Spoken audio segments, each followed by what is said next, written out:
Masa depan kalian itu bisa ditebak kira-kira dari apa yang kalian lakukan sekarang. Ya mungkin kalian nggak akan percaya langsung ya dengan saya bilang kayak gini. Tapi ini adalah hasil analisa saya secara pribadi dari orang-orang yang saya kenal dalam 10 tahun terakhir. Saya lihat ada 3 hal ya yang kita bisa lihat pada seseorang untuk bisa tahu kira-kira dia ke depannya kayak gimana. Kalau dia berkarir, karirnya akan naik terus atau enggak. Kalau dia berbisnis, bisnisnya akan jadi besar atau enggak ataupun hal lainnya gitu ya. Intinya nih orang akan naik terus nggak nih dalam hidupnya? Dia akan sukses nggak? Nanti kalian kalau misalnya sudah mendengar video ini sampai kelar, kalian bisa coba refleksikan ke diri kalian sendiri dan juga ke teman-teman di sekitar kalian. Dan kalian coba bandingkan aja dari hasil proyeksi dari 3 hal ini terhadap apa yang terjadi nanti dalam 5 sampai 10 tahun ke depan ataupun 20 tahun ke depan. Saya akan mulai ya. Yang pertama adalah dari sisi kebiasaan kecil. Nah, kebiasaan kecil ini adalah sesuatu yang sangat penting karena kebiasaan kecil membentuk masa depan kalian. Apa yang kalian lakukan secara berulang sekarang, itu akan menguat. Ya, sejalan dengan waktu itu akan menguat dan melekat pada diri kalian dan membentuk masa depan kalian. Dan ini berlaku di semua hal. Dari sisi misalnya keuangan. Sesimpel keuangan. Setiap bulan kalian ketika ada pendapatan, ada nggak uang yang kalian alokasikan untuk dana pensiun? Sesimpel itu aja. Kalau sekarang nggak ada, dari 5 tahun lalu juga nggak ada. 5 tahun ke depan kemungkinan juga nggak ada. 10 tahun ke depan kemungkinan juga nggak ada. 15 tahun, 20 tahun kemungkinan nggak ada. Saya nggak bilang pasti nggak ada ya. Mungkin kalian berubah sejalan dengan waktu. Ketika udah belajar lebih banyak dan sadar, mungkin berubah. Tapi karena kebiasaan itu sudah melekat dengan kalian, nggak ada alokasi dari sekarang, ya kemungkinan besar akan seperti itu terus.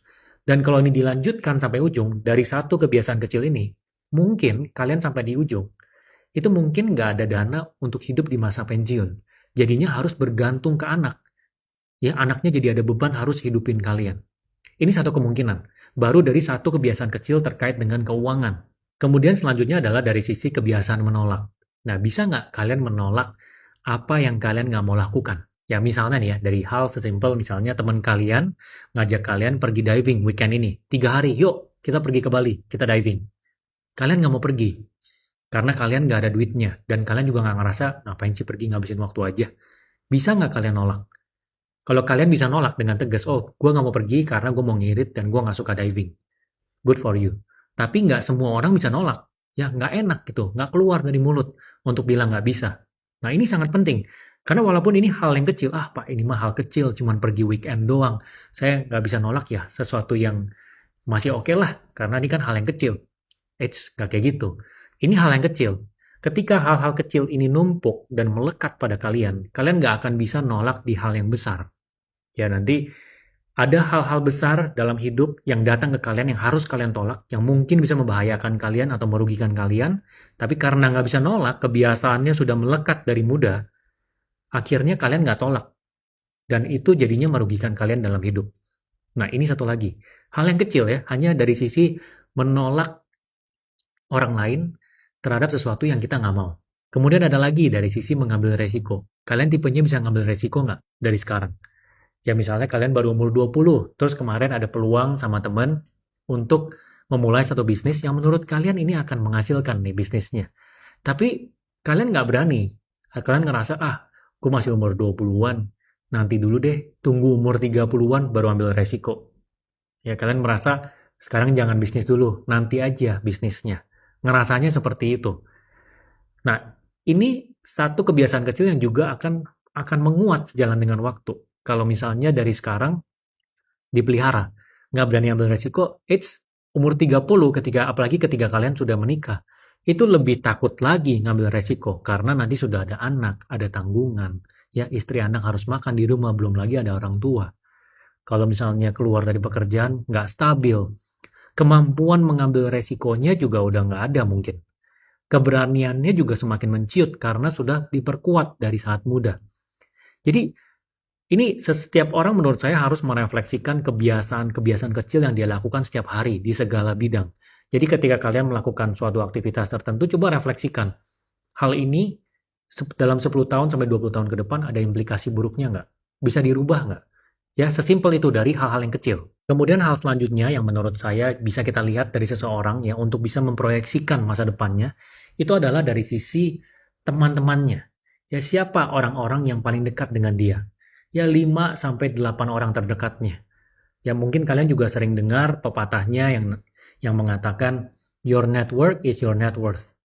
Ya, itu sangat benar. Itu benar banget ya, karena kalau kita lihat benar-benar ya, orang yang memang terbaik di bidangnya. Kalian bisa coba Google CEO startup gitu ya. Coba lihat orang sekitarnya. Biasanya orang sekitarnya dia itu kalibernya itu kurang lebih sama dengan dia.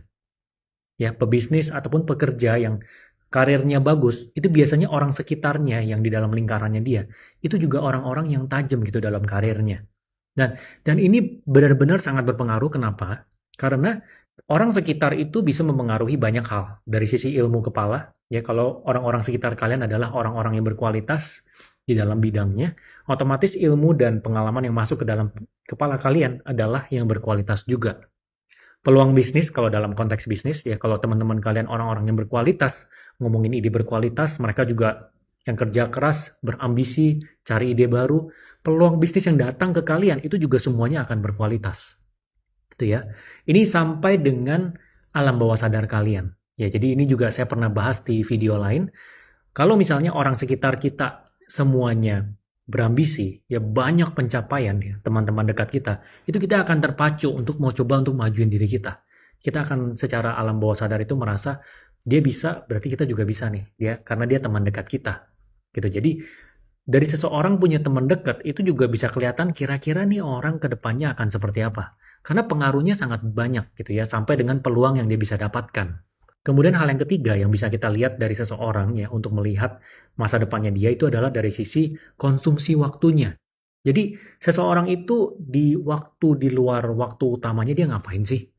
Kita tahu kalau kita semua ya kebanyakan dari kalian juga pasti sudah punya pekerjaan utama ataupun bisnis utama di mana jam kerja utama kalian mungkin 9 jam 10 jam per hari sudah kepake untuk hal utama yang mendatangkan pendapatan. Tapi di luar dari jam itu yang menentukan kalian akan kemana dalam hidup kalian. Itu yang paling akan membedakan. Kita bisa ambil dua orang ya, satu ini yang dari muda, dia miskin, kemudian jadi orang yang benar-benar kaya. Satu lagi orang yang miskin, kemudian jadi biasa-biasa aja, tetap miskin di tuanya. Itu pada saat kita lihat di masa dia masih muda, kalau kita bedah, waktu yang dia habiskan di luar dari waktu pekerjaan dia, itu pasti beda. Ya, yang A ngapain, yang B ngapain gitu ya, itu pasti beda. Ya, ada orang-orang yang di waktu kosongnya itu dia pakai untuk dihabis-habiskan. Ya, padahal dia masih muda gitu ya. Tiap kali pulang dari kerja atau sudah selesai kerjakan bisnisnya, pulang dia main game. Ya, dia nonton drama Korea. Dia cari film baru, ada apa lagi ya. Terus kemudian dia nonton sampai habis. Dia hafal, semua film dia hafal kalau disebutin. Ya, waktunya benar-benar dihabisin. Padahal masih muda. Penggunaan waktu kosong ini sangat menentukan orang itu akan kemana di ujungnya. Jadi kalau kita bedah setiap orang, ya dari yang pebisnis sukses, orang yang berkarir sukses, atau atlet yang sukses, itu kalau kita tarik dari awal ketika dia belum sukses, di waktu kosongnya yang dia lakukan, itu adalah hal-hal yang nambah value ke diri dia. Entah dia cari cara buat ngisi dia punya ilmu di kepala, entah dia cari cara untuk nambah network, entah dia cari cara untuk mencari peluang baru. Pasti yang dilakukan adalah yang menambah berkaitan dengan untuk value dirinya. Gitu ya. Jadi ini menurut saya ini satu hal yang kita bisa lihat dari seseorang ya, dari apa yang dia gunakan, apa yang dia lakukan di waktu kosong dia.